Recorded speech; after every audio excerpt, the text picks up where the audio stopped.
Welcome to Salcedo Paranormal, and this is a special roundtable show where we will be talking about true paranormal experiences from the web.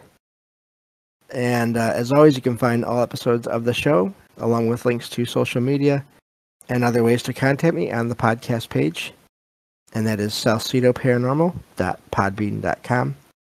That's SALSIDO paranormal.podbean.com. Always happy to hear from you all, whether you have comments or questions or topic suggestions, or if you have stories of paranormal experiences, whether they're your own or from others that you trust. Happy to either read those or have you join me on the show to talk about them.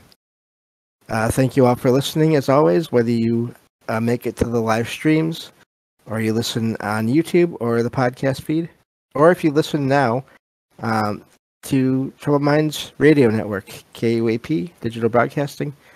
The show is on, 2 episodes of the show are on every night at 6 p.m. Pacific, 9 p.m. Eastern, right before Troubled Minds Radio. As always, there are a few ways to help and support the show if you'd like to. That would be sharing and rating and reviewing the show. Also, if you are looking for paranormal fiction and nonfiction books, you can find some of those by me on Amazon. And then I also have donation links that you can find in every episode description, as well as on the Discord server. So for this roundtable, I am happy to have 2 friends on with me. You've heard them before on other shows. We'll go. Let's go with alphabetical order here. So as far as profile names, anyway. So Jay, welcome to the show. Hey, James. It's a pleasure. Yeah, thank you for being here. And of course, we have Derek, the Night Stalker. Going on, James. Going on, Jay. What's happening? So glad to have you both on. And this is a kind of show I think I'll be doing once every few months, where I'll have I'll get some stories together and to read on the show, and we'll have a different pairing of friends on the show for each one of these, sort of just to react to the stories and talk about what these experiences could be. Yeah. And it's always fun to do these kinds of shows on my own, but I sort of got the idea from a little while back when Jen Hawkins was able to join me for some of these shows, and that was a lot of fun. And of course, she has her own schedule. She works and everything, so we haven't done that in a while. But I'm looking forward to having her on one of these in the future as well. Yeah. Because those were a lot of fun. Those shows. Yeah, these are cool. So. I'm looking forward to tonight. It's nice.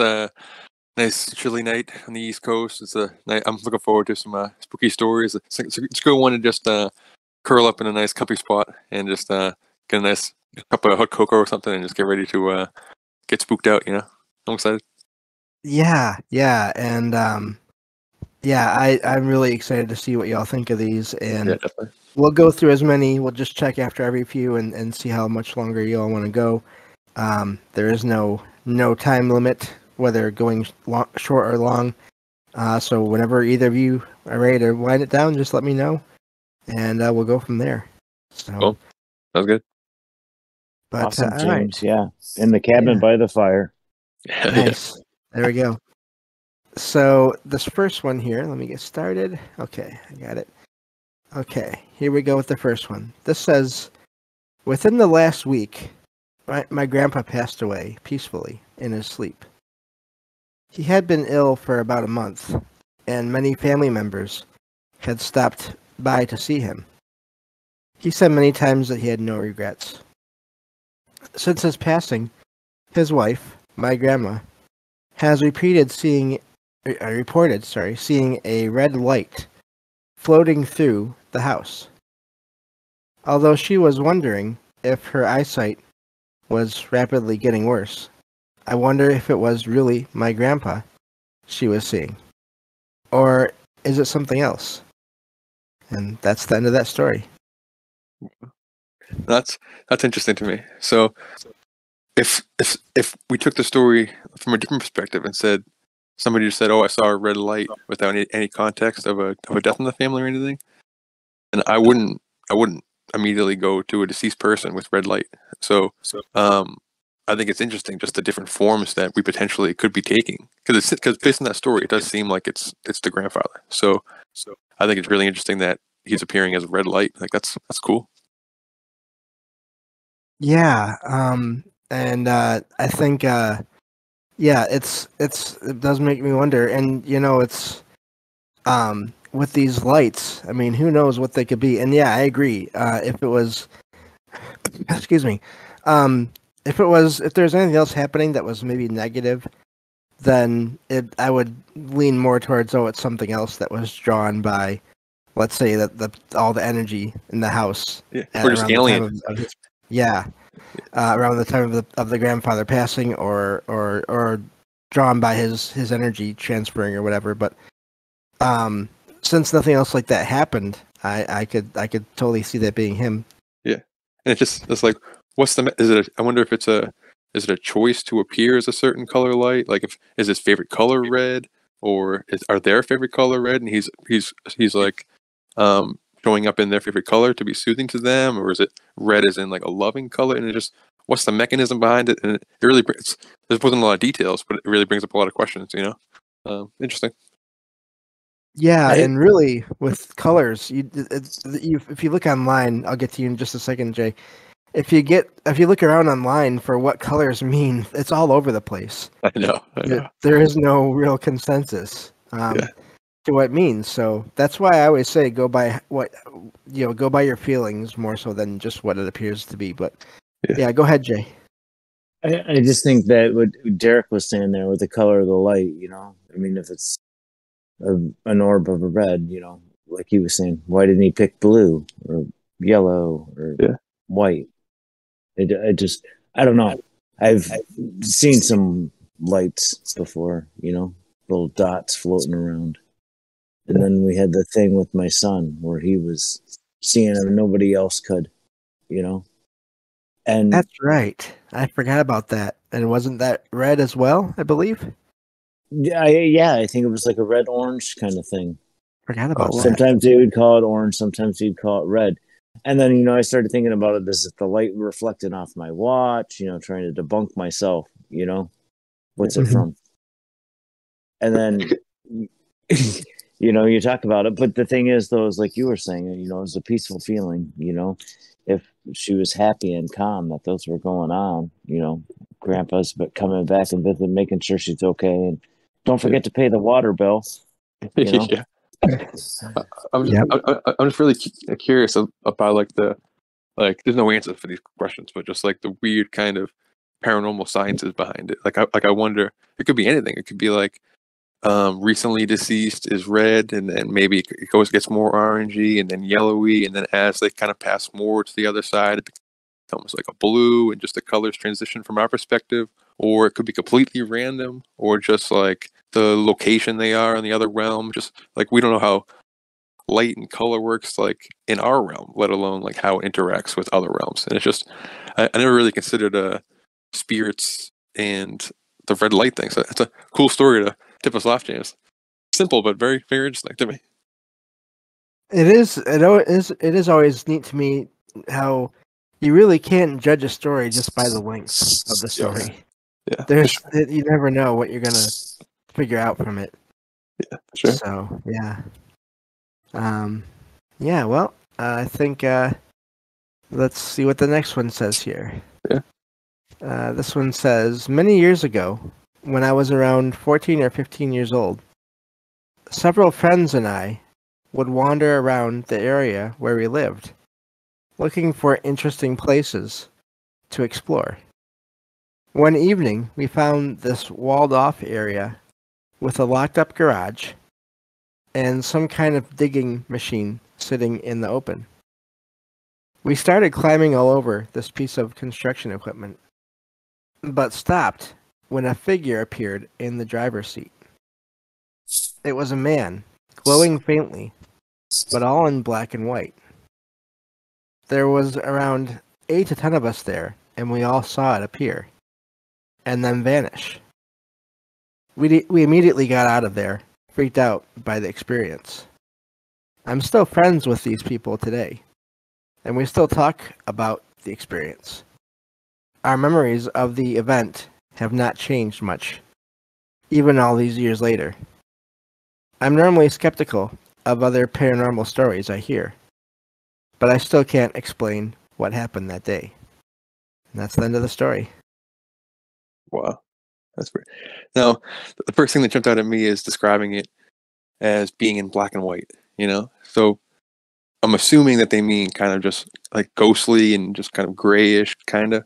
But for some reason, like if I was to say in black and white, or like the mental picture to me is like a black and white TV, and it's almost like some type of weird TV effect where like we're all in color, and then you see like a person from like 1930s movie era walking around like that, and it's like a weird effect. Like, did they see a person, like a solid human being, but just with all the colors sucked out of it, or was it like a spectral figure? And like, I've heard that like black and white description a couple times, and it always sticks out to me because that's not how I would describe like a ghostly presence. And like, you know what I mean? Does that make sense? Yeah, it's always difficult when it comes to these stories. I think we talk about this a lot also on Trouble Minds Radio, is that words are difficult. They can make things difficult. Sure. Labels and all those things, because you can use a bunch of words to describe something, and maybe it'll make a fairly clear picture, maybe not. But then you can also use one or two words sometimes, and it fits perfectly, and you can totally picture whatever it is. Or you can use one or two words, and it's almost confusing, like this one. Yeah, it's hard to know. For sure. Like it just like, this is a completely personal thing, but to me, to say like black and white evokes like a certain amount of timeliness, like a time period, like almost like a old timey feel to it by saying black and white rather than seeing like see through or spectral or ghostly. Like, I don't know. It's a weird just what I thought of when I heard it. Sorry. Yeah, I wonder also if it could be more of an issue of maybe. I imagine the further back in time you go, of course, if it was a piece of construction equipment, it couldn't be that too far back. Yeah. But the further back in time you go, the less availability there was of colored clothing. Oh, that's true. Maybe that has something to do with it. Or just like, I don't want to, I'll let you come in a second, but just to try just to chase this thought before I lose it. Like, if these apparitions aren't necessarily, if you were to take a photograph of it, who's to say it would even be there at all? It could be like an energy that we're picking up. We're taking it in, like we're picking it up in the driver's seat of this machine or whatever. Some type of energy there, and our mind is filtering it out using images that we know. And these people sense this energy from like the 1950s or something like that, and their brain associates that with like black and white TV from the 1950s. So the spectral image is then this like black and white old timey thing. I'm just stuck on the black and white thing. This is my own personal thing. I'm sorry, that's just what kind of imagery it evokes to me. But just like, does that make sense, or am I just like kind of rambling nonsense? Yeah, no, I was wondering about the whole thing too. Yeah, go ahead, Jay. Well, I think that like I remember like when we were doing art with photography and stuff like that when high school age.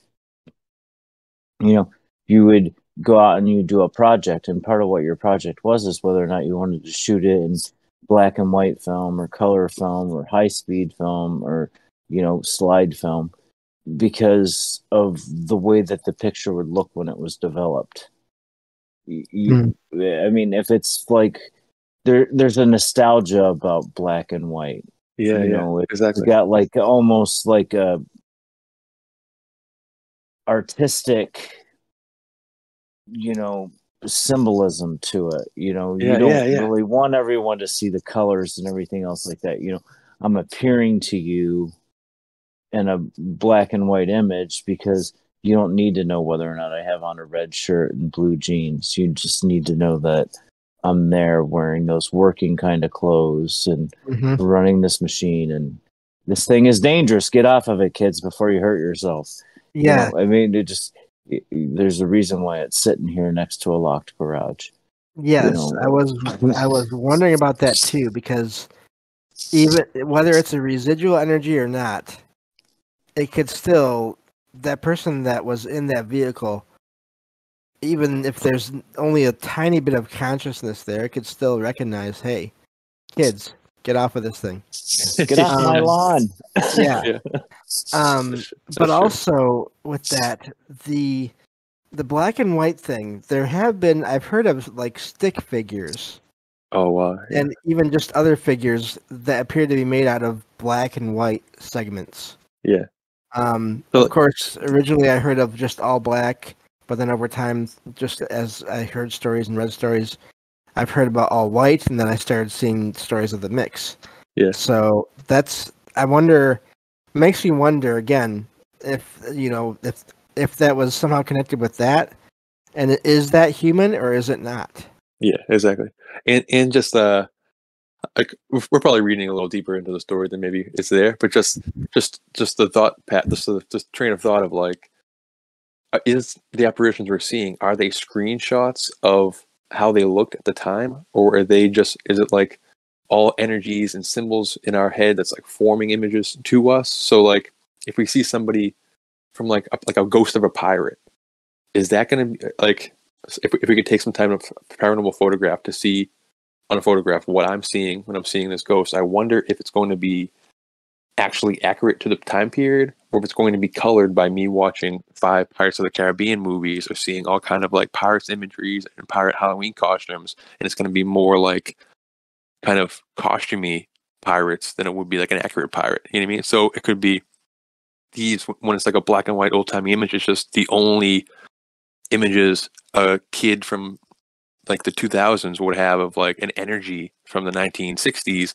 might be like an I Love Lucy image. So it's like WandaVision, where the first episode is in black and white, just because that's that. You know what I mean? Yeah. Yeah. I don't know. Cool story though. Yeah. That is an interesting way to look at it, Derek. Is that if what is our perception of Exactly. something that happened? Yeah. Are you gonna think of Stranger Things when you look at the 80s? Are you gonna think Exactly. Leave It to yeah. Beaver when you're thinking of the 50s? Yeah, exactly. Yeah, I do think that our perception or our thoughts of how things are, I think there can be anyway a sort of a I don't know if it's psychic link between whoever or whatever we're seeing and ourselves that can either color literally or figuratively, or change the way things appear to us. I wouldn't be surprised if that's the case. That sort of goes beyond that whole idea of co-creation, but it also kind of includes that, in that there has to be someone around for things to appear, which I don't know. I don't think that explains everything, and I think there are probably other things out there, beings out there that are out there, whether we're around or not. Yeah. But I think that it can still be a factor. Yeah. I think there's just like these are all, I feel like these are pretty like important and relatively new questions in the paranormal field. I feel like we're in on the cutting edge of paranormal thinking, but just like the aspect of the phenomena seems like across the board, whether it's aliens or ghosts or fake creatures or whatever, they seem to be using images that the perceiver has in their head. So like it could be, there could be nothing there, or there could be just like an energy there that's imperceivable in regular reality, and then in order to like make contact, it's just picking out either memories or images it's seen on TV, or just things it has within its lexicon, within like its vocabulary. It's like visual vocabulary it has to explain the experience with just the 5 senses we have to make sense of like way more than what's really out there. I don't know. I feel like I make it more. Yeah. I do think that. I mean, there's a few other shows I know of that are on the edge as well. Where Did the Road Go? A couple others associated with that show. But yeah, I think we all are. We're all there, and I think there's still a lot of people out there that haven't discovered that kind of that edge yet, and I'm always glad to be sort of here and trying to put that out there and get everyone, everyone whatever information or ideas that we can to expand those ideas and get more people to contribute. So Yeah. No, But, well, there's always more and more people talking about it now, so it's a little bit less taboo, you know. yeah. Which gives people an opportunity to open up a little more, you Yeah. know. So now we're gathering more data, you know. This Yep. was that experience. It's like when you listen to your show, James, you know, you're an entourage of stories about a million different things. You know, I like the fact that you try to keep it on the positive side, but That's great. you can see consistencies starting to build up over all of these stories. And it's, you know, you taught me that, you know, I'm an observer. I like observing things, but you taught me that way, observing the stories. It's like, you know, this kind of is tracks with things that normally happen. This is a little bit off. This is different, just, you know. Go ahead, Derek.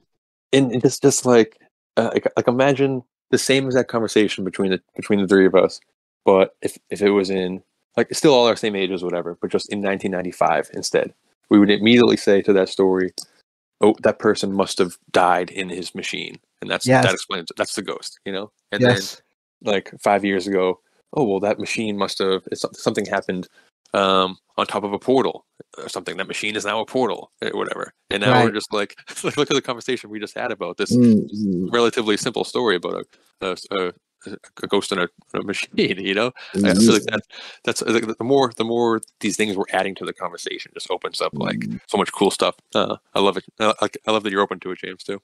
And the positive spin on it is always like, it's great. It's great. I really love it. Oh, thank you. Yeah, no, it's that conversation in like 95 would have lasted maybe 2 minutes. Exactly. Yeah. And that conversation like 5 years ago would have lasted maybe 5 minutes, like 2 or 3 minutes. Yeah, exactly. Yeah. But yeah, well, let me see here. Let's get on to this next story here. Yep. This says, "This just happened a few minutes ago. It is around midnight as of now. I heard a thud or a bump from the living room as I was leaving the bathroom. I turned to look towards the source of the sound and saw a faint orb-shaped light floating slowly through the hallway, heading to the kitchen, where it vanished. This isn't the first time this has happened, either." And again, another short story, that's where that one ends. But there, I think the important thing to note is, it's not just a sound, and it's not just an orb. It's both. So, what is the connection? Was the sound maybe somehow the thing manifesting? Yeah. This is really, I mean, if that last one was open-ended, this one, my God. And just with the senses, I just think it's important to, like, every episode is somebody's first episode. So I just think it's important to reiterate different concepts and stuff. So there's like, we experience the world through 5 senses, and our different senses take that in, and our mind like creates a picture of it, creates our experience. But we know scientifically that that's like 1% of all that's out there. So with all this phenomena, we're trying to shove 100% of the information through 1% little tiny pinhole, you know, and it's working with just 5 different senses, 5 different tools in order to, like, for that, whatever that thing is, whatever that consciousness is, to convey some type of information to us. So I think that's what sometimes is happening with like strange colors, strange sounds, strange smells. They're just weird effects. It might not be that like Bigfoot stinks.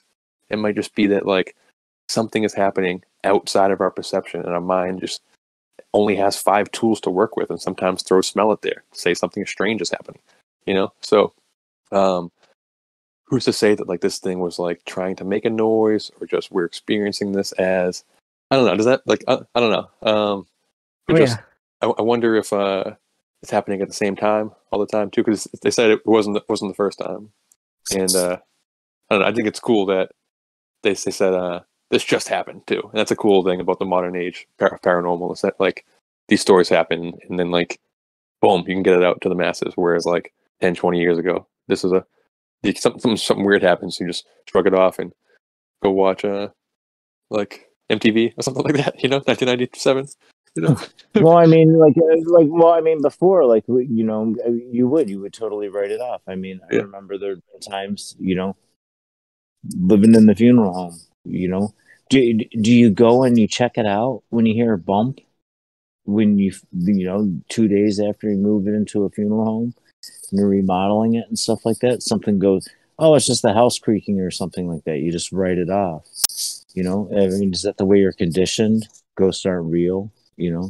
I listen to the way that the kids are playing. They're getting older now. They're playing the Roblox and the Minecraft online and chatting with other people, and they're starting to get adamant in ideas. Why are they getting adamant in those ideas? Are they getting adamant in those ideas because of something they heard or talked to about something else? Or are they getting adamant about those ideas because they are at school and that's just kind of the kind of stuff we talk about at school? You got ghosts running around your house. Maybe you shouldn't be telling your buddies. Yeah. I mean, just I worry. Okay. Well, I mean, I worry that more than those five senses are in us. Oh, no, for sure. Yeah. Like, the younger boy, they talk about that kind of stuff. And sometimes you'll see them talking and they're like, oh, we're talking to our friend. And it's like, oh, okay, is it the imaginary friend? Well, everybody had an imaginary friend. Yeah. But at some point they go away. Why do they go away? Yeah. Usually. Every once in a while, that imaginary friend turns out to be maybe someone else or something else. Yeah.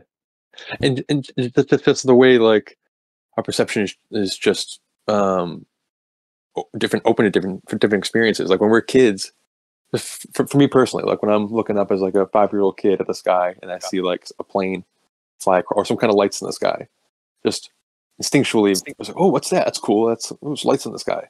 Like, is that an alien or whatever? Just like, I'm a 5-year-old kid, and then your parents or just everyone's being like, no, just a plane, just a plane, just a plane. So then all of a sudden you look like people stop looking up. You stop losing the imagination. Everything is just a plane. Even strange lights might become, you just write it off as a plane.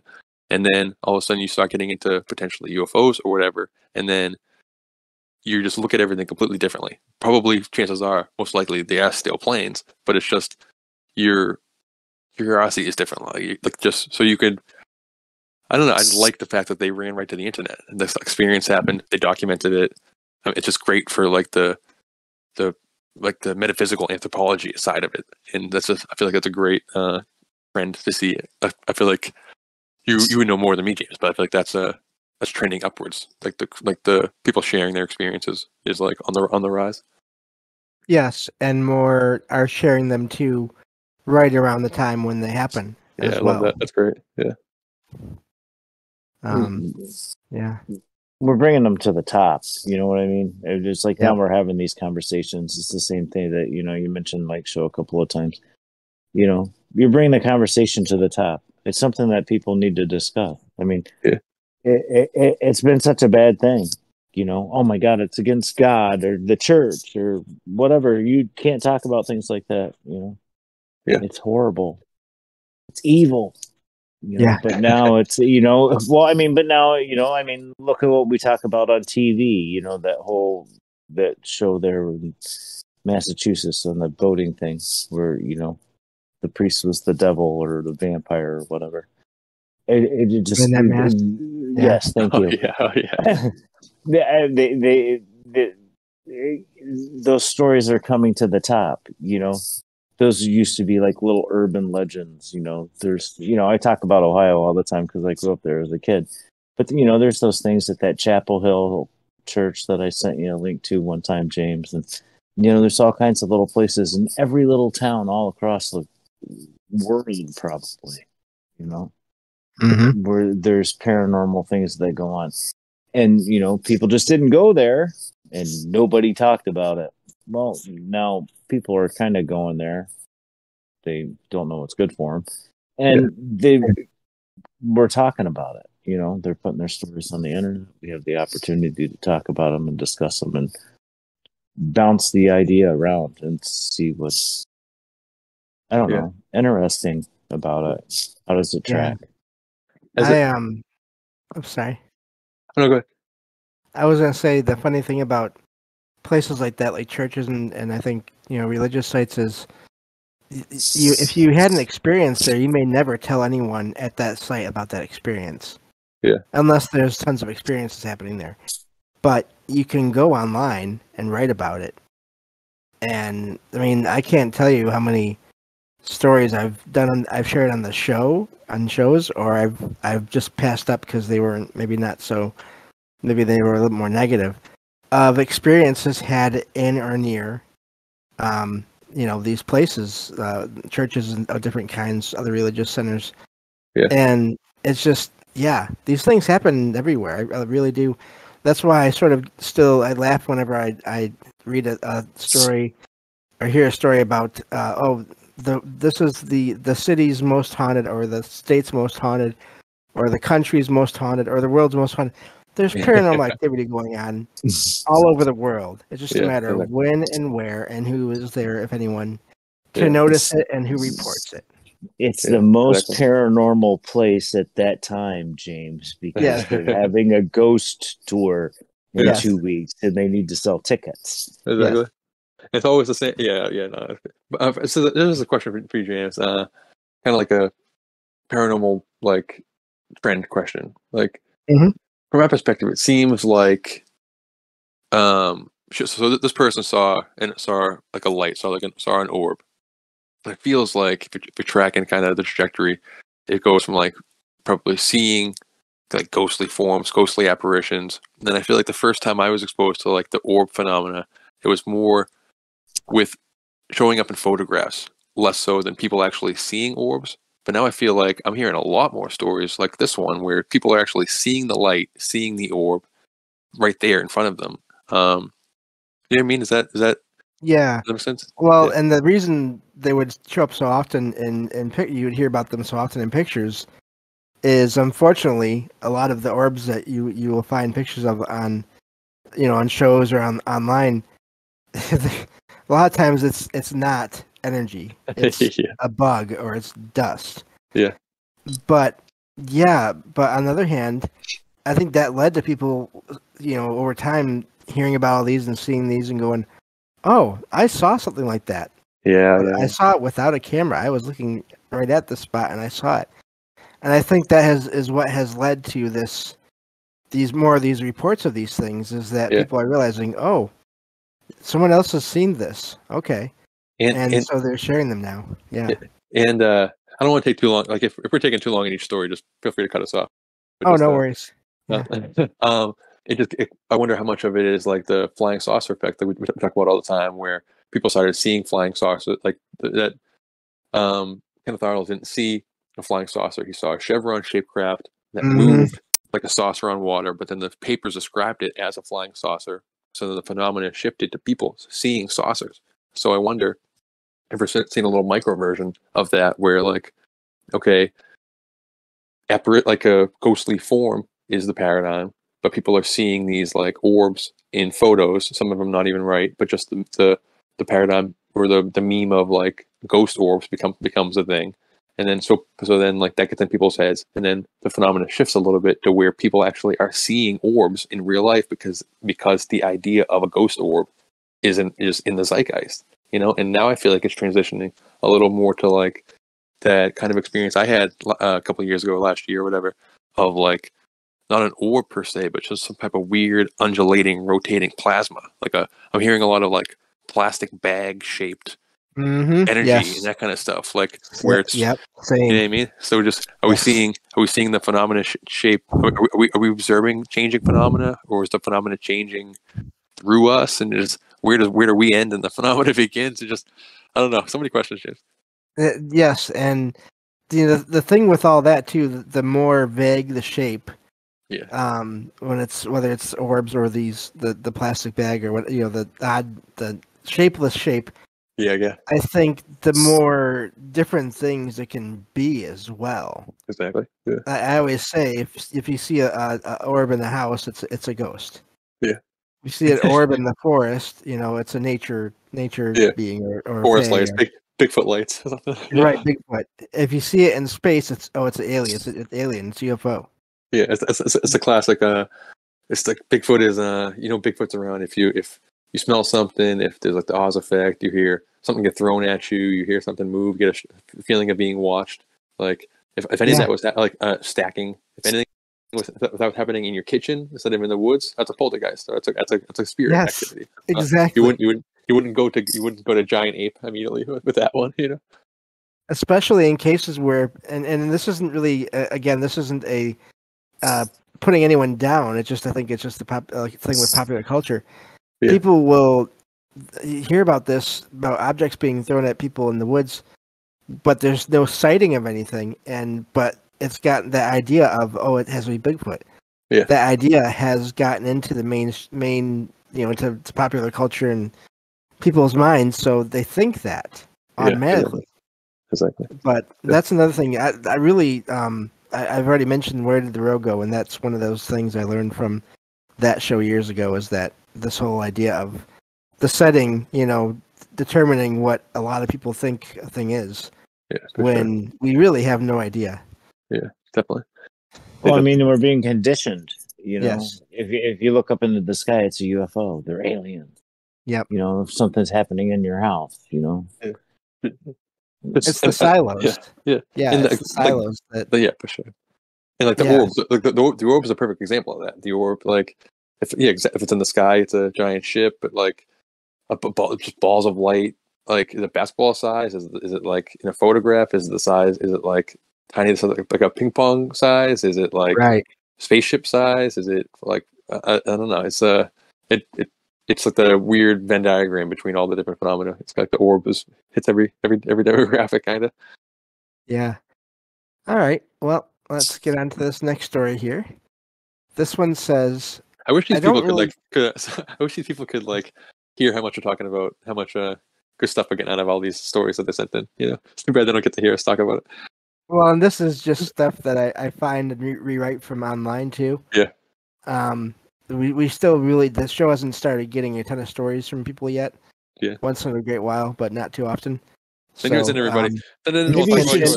Maybe you should send them a link from this show. Yeah. Shows that we talked about today. Put it in their little. I may have to do that from that. Yeah. I may have to do it from there. As to how weird your paranormal event could be, well, send it in, and we'll go really, really deep on it. Yeah. No, definitely. So, this one says, I don't really believe much in the paranormal. Just side note here, that always cracks me up when I hear that. Yeah. In these stories. I love that though. Honestly, it's like it cracks me up, but it's also amazing. Yep. Yeah. And so it says, but some strange things have been happening around the house lately. When I got home yesterday, I found out from my dad that his girlfriend had seen some kind of vague apparition with red eyes moving through my bedroom and office. Prior to this, others in the family have heard bumps and bangs coming from my room, even though I wasn't home at those times. Also, in our basement, toys have been turning on and off at random. My friends and I have also heard strange bumps coming from down there while we were in the kitchen getting a late night snack. Strange things aren't limited to my house.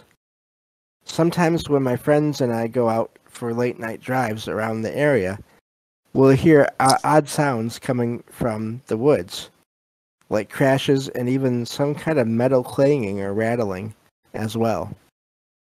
We've even heard what sound like alarms coming from around the neighborhood. Let's see, when we're out walking around early in the morning. Is all of this just a series of coincidences, or is there really something paranormal going on? And that's where the story ends. Oh, wow. Sounds like just an active site. Yeah, I know. Or is it them, or is it the area? I mean, if you would ask me, I have all kinds of questions. Like, what were they doing? What were you doing when this was going on? Were you listening to the radio? Were you playing with tarot cards? Were you using a Ouija board? Yeah. Were you reading something out of some book that you bought in some dirty old used bookstore that's been sitting there for 150 years? Yeah. Well, that's the thing too, because I've heard this before about, when I'm with this person, all kinds of weird stuff happens around us.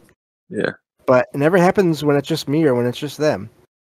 Or, when I'm with with person A, all this stuff happens. But then when I'm with person B, this stuff happens. But then when we're all together, that's when everything gets crazy.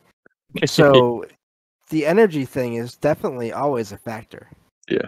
So it could be people are bringing the energy specifically. Like there's like I don't want to say somebody is haunted per se, but it could be anything. Somebody's guardian angel, somebody's like personal like daemon, like Daemon, like an like not in a bad way, not demon, but like a personal like little like a familiar, like a spirit, you know what I mean?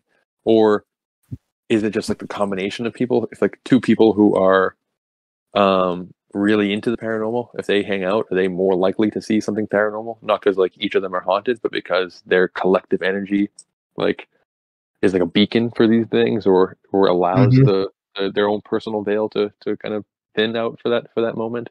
Or I don't know. If you asked me a couple of years ago, my first thought would be just like, all right, let's like I wish they said if there's a river in the area, shout out rivers, but just like There is. is there? There Yeah, has to be.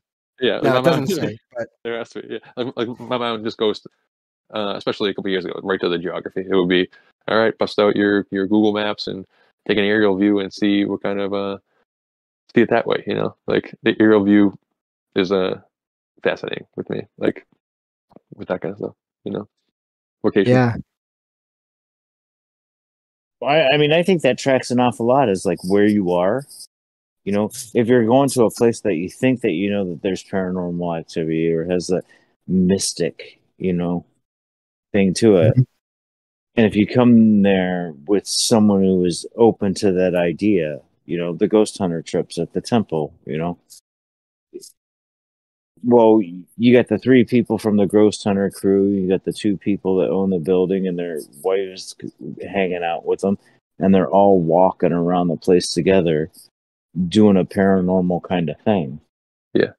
Are they more apt to see it just for the same reason you're more apt to see a UFO if you go to hang to Area 51 and you look up? Yeah. I know. I mean, if you're not looking up, you're not going to see a UFO. I mean, it's flying. If you're looking down, you're not going to see it. Yeah. If you don't have your mind open enough to, you're going to a place, and if you're there with another person that's kind of open to that same idea, maybe you'll be more. Did you see that? No, I didn't see that. Yeah, are you sure you didn't see that? No, I really didn't see that. Let's go. Time to get out of here. Like during the story, for some reason, my vibe was just that it seems like it's linked to them for some reason, just like that when they were walking around, the phenomena was happening, but just the way they ended the story made it seem like they thought it was the location, like they thought it had something to do with the area that they were in. yeah, Which like I'm just endlessly fascinated by, because just like the paranormal could be, or just strange phenomena can be linked to. We talk about the rivers all the time, but just underground waterways, or just there could be.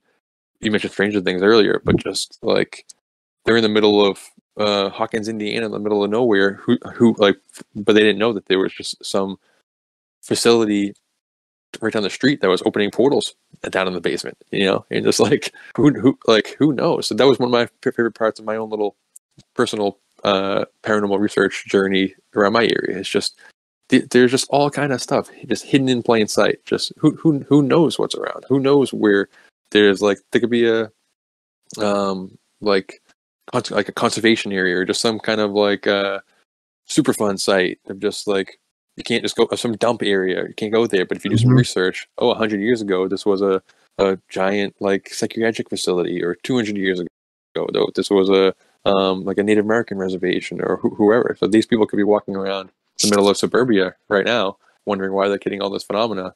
And if they do a little research, they might realize that they're sitting on a hotspot.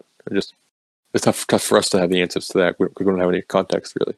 But yeah, yeah. Yep. Yeah, good points. All right, well, we got 3 more here. If you two want to stick around for the rest of these. Yeah, I'm good. Yeah, I'm good too, James. Enjoy it. So this one says, this happened around 10 years ago, back when I was around 12 years old. And I still remember how terrifying it was at the time. I was in our front yard, collecting firewood and taking it to the backyard. As I finished gathering another load, I turned around to see a figure in a dark robe and hood, standing still and apparently staring at me. I dropped the wood in my arms and ran inside to my mom to tell her what happened. Of course, when we went outside again, there was no one in sight. But a pile of wood that was too tall for me to reach had fallen to the ground. Odd things started happening to me after that.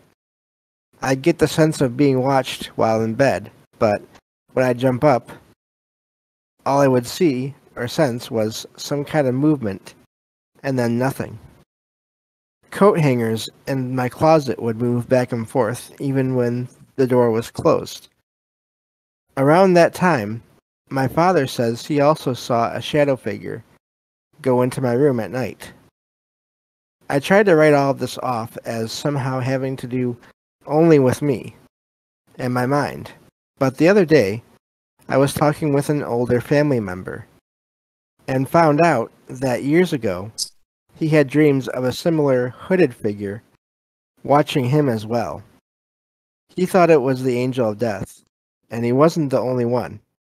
It turned out his father and brother had seen the same figure before as well. And that's where that one ends. Oh wow! Wait, so his or her father like said that he saw a shadow figure go into their room. Oh, the kid. Yes. What the hell? Yeah. All right. Okay. I questioned that a little bit as well, in a way. I hope it but- was like when they were I think I'd when they were be 20, hanging they were out in not my 12. kid's room. I hope it was like in retrospect. Oh yeah, I remember. I saw. I didn't want to scare you when you were a kid, so but I saw one. I hope it's not like, hey, little Hopefully. 12-year-old, you just like you see that shadow just walked into your room. All right, good night. Like, but yeah, I don't know. That's the again.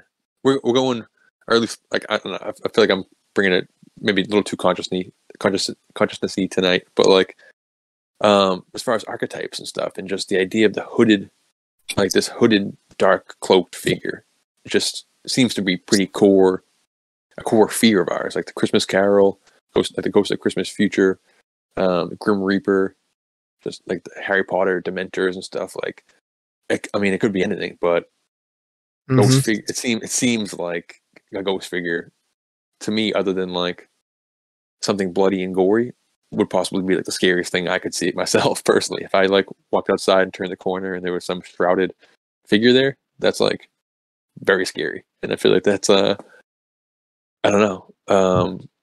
But because like everyone saw this shrouded figure, it makes me think it's not necessarily some dark energy that's appearing to this thing as some archetypical dark hooded cloaked figure. That it just actually is like a cloaked thing, because everyone's seeing a cloaked thing, you know. But I don't know, like. And without the kid even knowing at the time. Exactly. That others had seen it. So like, besides like the Grim Reaper and that kind of stuff, or the Angel of Death, because they didn't mention anybody died. So I feel like they would have added that if like they saw it and then a family member had died near. But like, is there a cryptid? Is there like a Hat Man type figure for like a hooded thing other than like the things we already mentioned? You know what I mean? Yeah, not really, but I mean, if you think about that, the further back you go, the robe and the hood it did come before the whole like suit and coat and hat kind of thing. Very true. Yeah. So it's almost like a past or even version cults, of that. like some kind of weird cultish religious ceremonial garb or something. Like it could be like, it doesn't even need to be ancient. It could be I don't know. Like, it's tough. It's tough to like have answers for them. But if I was to give this hypothetical person some advice, I'd be like, do a little research. Like what if everyone is seeing the same figure at the same location? Then if it were me, I would do research. Potentially there was like some type of weird cult like murder that, or some kind of weird fire in the building 50 years ago where some cult was doing something and burned it down, and you're seeing like the ghost of one of these people in a hood. You know, it's not even like, to me it screamed some type of weird paranormal creature. But for all we know, it's a ghost of somebody who just is wearing a cloak. I really don't know. Yeah, even like I know that monks used to Oh, wear monks too. Yeah, true. hoods, Yeah, and good point. I've Yeah, heard of monks, apparitions of monks over the years too. So, yeah, true. and the other odd thing about it is people have a couple of people have seen it while awake, but then one has seen it while asleep. Oh wow, yeah, So there's that whole that whole ability possibly to pass into the person's mind. yeah, While they're Well, sleeping. I mean, at that time, is that what they were thought to think? Is Yeah, I don't know. the image of death is going to come to you to the Grim Reaper with the skeleton wearing the cloak, holding the sickle. Is that what you're going to see, or are you going to go with like the late 2000 things, Dead Like Me, where it's just a bunch of mismatched people sitting around a table in some diner going, "Here's the guys you got to reap today." Girls Yeah. wearing a little business suit, the one's a meter maid. Right. It just, but if that's what you're thought to believe that it's going to look like, if I go up to the inebriate asylum up there, that's supposed to be, one of the top haunted places in New York State, up there, am I going to see those people in that time frame that I'm thinking from the late 1800s to the early 1900s? Because, well, I'm going there to see the paranormal thing. Yeah, exactly. From the stuff that was going on in that time. So are you going to, in order for you to see that, because you're not going to see it with your eyes, right? We'll go back to what Derek said of the 5 perceptions, 5 senses. Yeah. If you're going into another perception, now you're taking the things that you have inside your mind already, pre-game, of what's going to go on there. And then when you do see that, is that little stepping stone to get across the river to actually let you see it and not. Do you physically see it? That's one of the things that I think about a lot of those things. If you see something with multiple people, are you seeing it because they want to see it? Maybe there's 2 or 3 people in that group that didn't see it, but they say they saw it because everybody else did. Right. I mean, just I love that train of thinking. That's my favorite. Like with the paranormal, is just like how much of it is baked into the filter that everything's being shot through. But just with this one, it just because they all saw it at different times and they weren't together. It was like happening. It just seems like either this thing is linked to the family itself, which isn't great, I guess. But or it's like just some type of energy that's there. Like, are you guys Harry Potter people? No, right? You're not. I've read Harry Potter. I've read 3 or so of the Harry Potter books. Yeah, so like the Dementors and everything. Just the first thing that popped into my head was just these weird. They're not people. They're just these weird. Like they look like a Grim Reaper cloak without the person inside of it, and just this weird monster that just like causes fear, And like it seems like this thing is associated with poltergeisty type activity. It seems to be negative based on the story. I don't know, just the fact that so many of them saw it. It doesn't seem to have a negative, or maybe not. Yeah, I'm wondering about the wood falling. Would that kid, if he had stayed there, and depending on where the wood was at, would he have been hurt by the wood falling? Oh, there you go. The energy wanted to get him out of there. Yes, I'm wondering about that. Go tell your mother you just saw me. Yeah. And then gets out of the way for a minute because you've been undermining the bottom of this huge pile for a long time. It's going to fall over here in a second. Wow. Right. Get out. Now imagine it's just like some time traveling future descendant of theirs wearing some kind of space cloak instead. That's like saving them from the future or whatever. Just wearing some kind of like angel decided that he wanted to wear black that day. Yeah. Well, that's the thing too. We hear, there is that idea of that kind of stereotype of any kind of like dark figures mean evil, light figures mean good. Yeah. But if you look into enough stories, that is not a universal thing. Yeah. I've heard stories of shadow figures that have seemed to not even care about the people that they're around. And I've heard stories about figures of light that have terrified people. Yeah, exactly. So, Yeah, the Grim Reaper was like, "Hey, man, I don't do women or kids. You know, you set me on this one here. No, I'm gonna give him a little hint. Let him see me. Tell him to beat it. You want someone who's gonna go do women and kids? You got to hire Joe, and he'll come over. I'm not doing it. I'm sorry. I don't do women or kids. You know, the professional assassin. You know. Yeah. Yep. All right. Well, that seems like a good place to move on to the next one here. That was a spooky one. That was a yes. The cloak one. That's a good one. Yeah. I'm really glad that I like these all like just lined up. I think really well for this show. These are good ones. Yeah. Sometimes I wonder about that, but so this one says this happened when I was around 11 years old. Again, so many stories about kids. For sure. And the only way to describe what I saw is alien. Okay. At this time, I used to go to church with my older sister at night. It was a fairly short walk, as we could see the church from our house. There was a family with 3 girls that lived nearby who used to go with us as well. There was also a path that we would use as a shortcut. One night on our way home, the youngest of the girls said she saw something move inside the bush near a tree at the head of the path. So her older sister threw a pebble at the bush. Just a note, people, if you see something in a bush or sense something in a bush, don't throw pebbles at it automatically. Just in case for paranormal and non-paranormal reasons.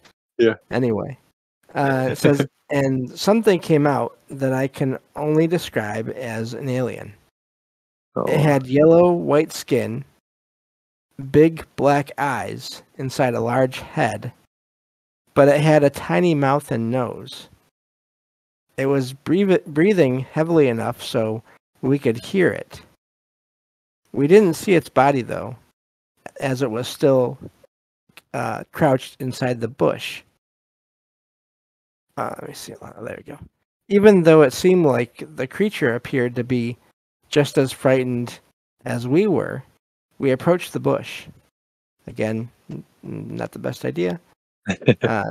This appeared to startle it, and it jumped out of the bush and ran away, moving with incredible speed, so that we lost sight of it a moment later, headed down the shortcut path.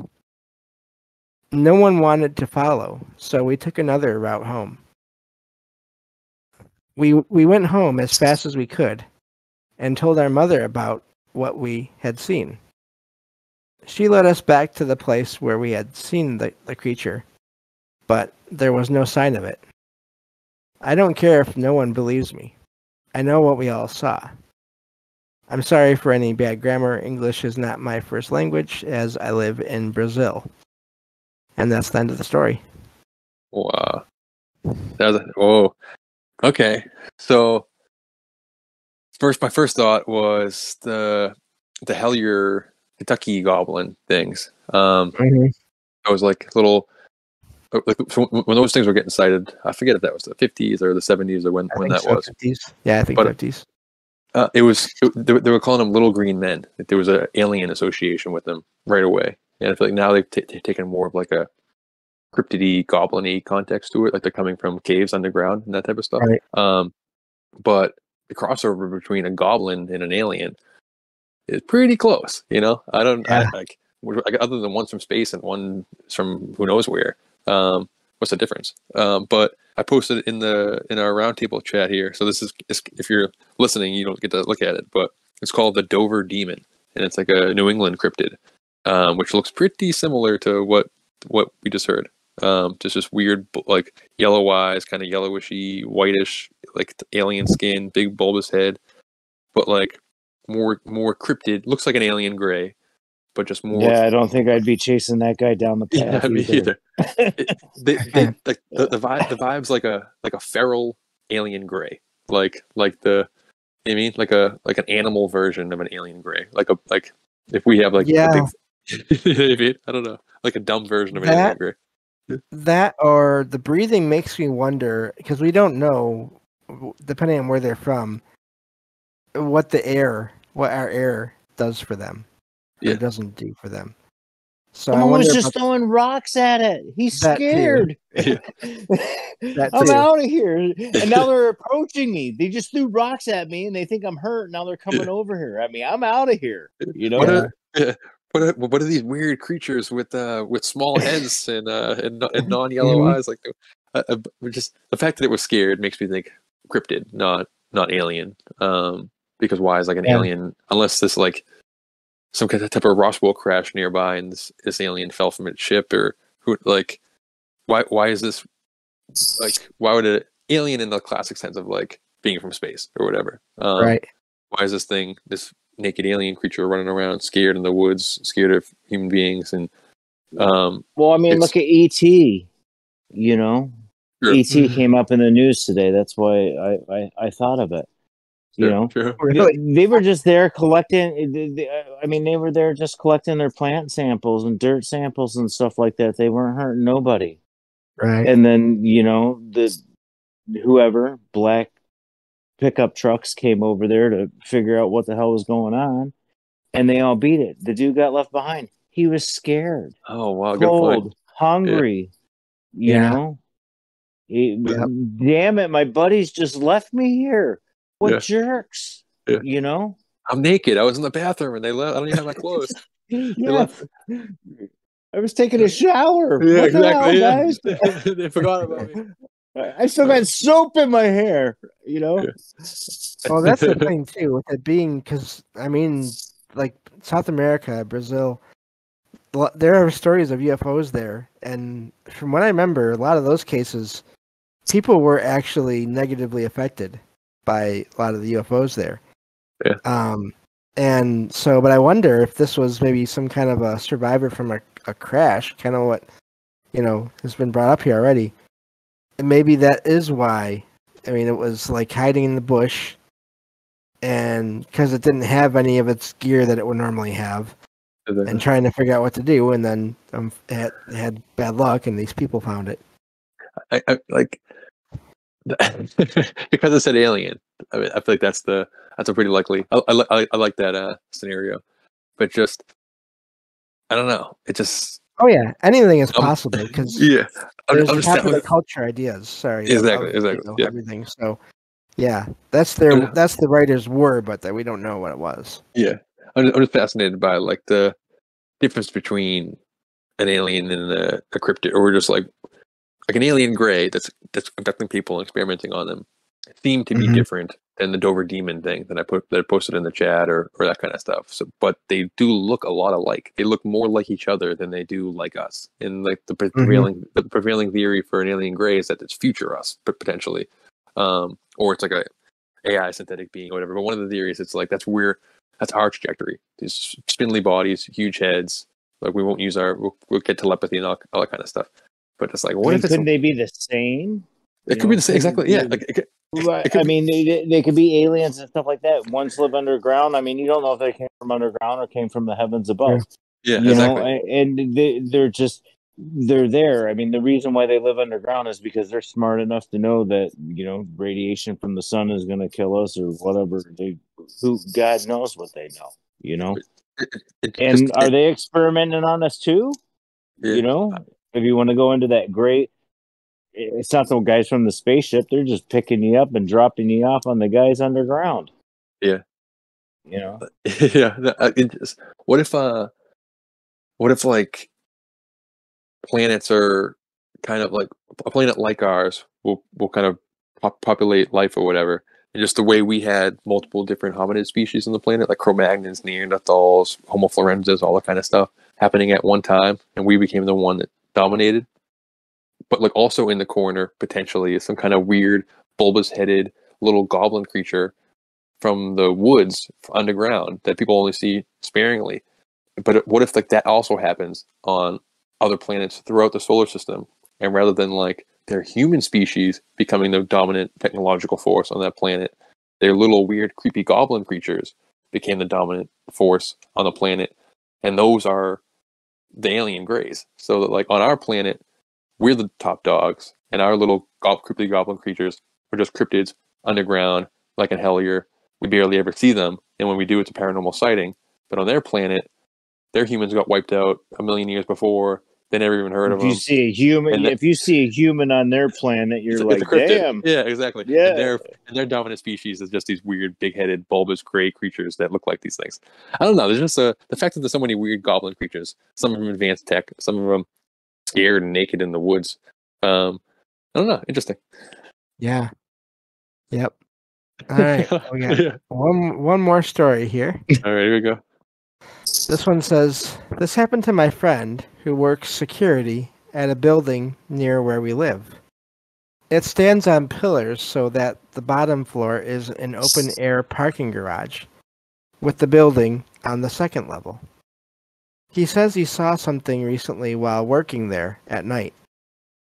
There were no other cars in the parking area besides his patrol vehicle.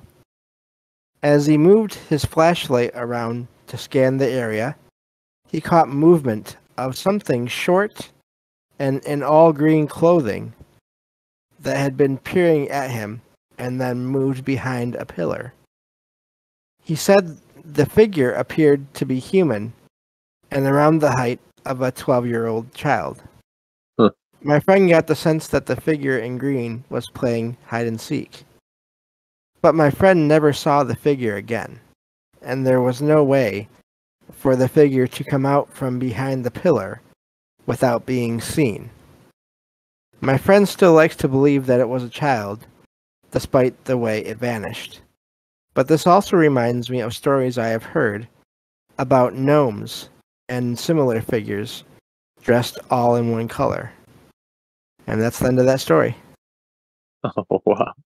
I mean, the green makes me think of leprechaun. You know what I mean? A big leprechaun, like just not a little tiny, but just obviously like trickster, some type of weird fey trickster creature. In DC Comics, they have Mr. Mixoplick or Mixpidalic. Yeah.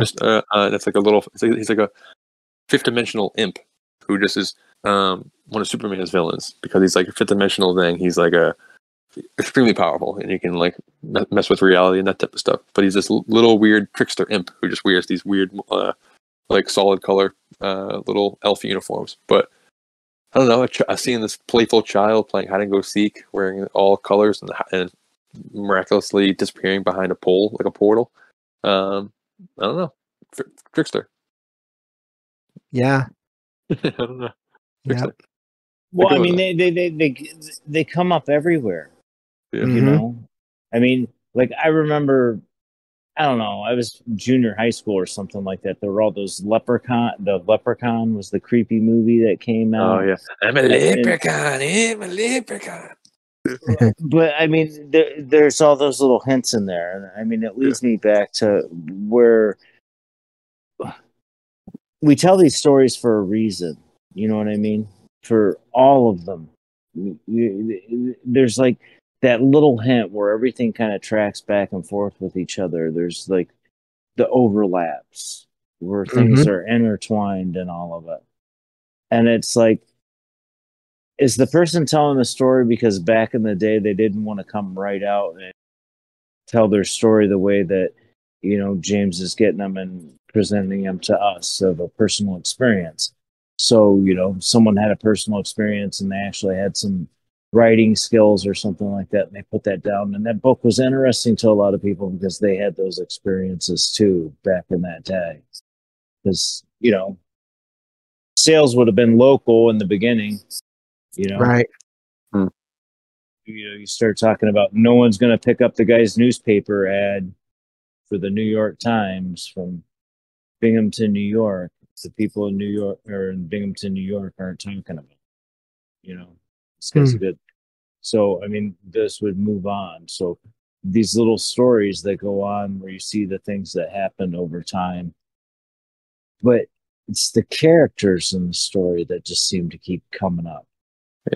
are all over the place. You know, are they? You know, like we were saying with the earlier story. You know, is it just something that's they're going on? We just don't know about them. We're not talking about them. It's not, you know, something we really talk about. There's not that many of them to talk about. You know. Yeah. Yeah. I mean, is there like some type of actual physical being that, like some type of hobbit creature, this like playful little impish little character that's been under different names, elves, fairies, fae folk, leprechauns, gnomes, goblins, what, like all across different paradigms, that's like popping in and out of dimensions, kind of like that Mixaplex or whatever, just to call it a fifth dimensional entity, call it an ultra terrestrial, whatever. It's just kind of like just popping in and out of different liminal areas behind corners and that type of stuff? Or is it like this trickster type of consciousness thing that's, again, just using our mental imagery, like some type of playful mischievous little spirit might use the image of a child? Like that's kind of, let's just like that's type of like Dennis the Menace type mischievous trickster that just like kind of the imagery it'll evoke. I got children, Derek. I'll tell you right now, children are mischievous. Yeah. Just up to no good. Just kind of like some type of weird. Josephine told dude, just tell Dad you brushed your teeth. It doesn't matter. He'll never know. He's down there putting the tablets away. I hid your car keys. Like that's just like just weird little like just little trickster elf things. Just I don't know. Is there actually a big thing out there like that, or is it just are people seeing it? You know what I mean? Like is it being seen in many places because of a creature like that, or because it's using an image that we all have? Why do we put those concrete statues of gnomes in our yards around our garden and stuff like that? Is it to scare them away or to let them know that we don't care? Yeah. You know, I mean, and is it both? Are there some of these that are out there that are going about their business, because you hear that, sure. And then you have some cases where there's this kind of trickster thing. I think it's impossible to know which one is happening, but I do think both are possible. Yeah, that's my favorite. Is that all are possible, all are happening, all are intermingling, and yeah. That was a good one though. We really ran the gambit tonight. We got ghost stuff, we got orbs, we got aliens, we got cryptids, tricksters. Good curation of stories tonight, James. Well, thank you. I lucked out on the ones I found, and I was able to save them, and so no, this was a lot of fun, and I'm really looking forward to doing this. I don't know, maybe we'll do it like once every other month, because man, this is fun. It's an easy one for me. Yeah, I mean, there's no prep work for me and Jay, so we can just come on and we it's basically like we're taking the comment section into the actual show itself, pretty much. There's the only real difference. Yeah, I really like that too, James, because you're like, I'm like, tell me what I need to know, and you're like, no, I got you. Don't worry about it. Yeah. Like, oh, really? And the whole time I'm like nervous. I'm like, what the hell are we going to talk about? And it's like, just the way you bring it up, that was awesome. It was a lot of fun. It was just let your mind wander about each one of the stories. Yeah. Definitely. Yep. Yeah. Well, thank you both for being here, and I will let you two both go, and you can. Oh, wait a second. So we're talking about just like how this conversation could be different in 1995. Let's just take a little mental timestamp or just of how this conversation went now, and just think. And I wonder how it'll change when we do it again next year, or we do it again. Like we'll do it more frequently than every year. But I'm saying just if we were to compare this episode from a similar one we do next year, 5 years from now, how the phenomena will change. And I wonder if we'll talk about consciousness as much as we did tonight, or something else will pique our interest. But just it's over the treat, James. Thank you for having me. Thank you, Jay, for doing this with me. Really fun. Yeah, it was a pleasure, Derek. Really, it was a good time. That's a great way to think about it too. Is let's take a mental note of how this was when we were done here, because next year we'll be like, oh man, it was the AI. Yeah, exactly. Exactly. Well, just so it's on record, it is April 27th, 2023. I mean, because like I don't think like if this happened 2 years ago, I don't think I personally would have mentioned consciousness as much as I as far as the consciousness interacting with the phenomena as much as we did. So just kudos to you, James, for being not being afraid to be at the tip of the spear when it comes to thought-provoking questions and not being too stringent in like different paradigms like some other people in different paranormal fields are. It's nice that you're open to all kinds of ideas. It's really fun. Thank you, James. Yeah, no problem. Thank you both. So I'll let you all mute up and I will close out the show. Perfect. Good night, James. Yep. Take care. All right. So that is all for this show. I'll be back on Saturday with a topic-based show. I'm sort of changing up the order of the show, the type of shows I'm going to be doing every week, starting next week. Same time and everything, just doing things in a different order. So I'll be back on Saturday with the next live stream on the next episode of Salcedo Paranormal. Take care, everyone.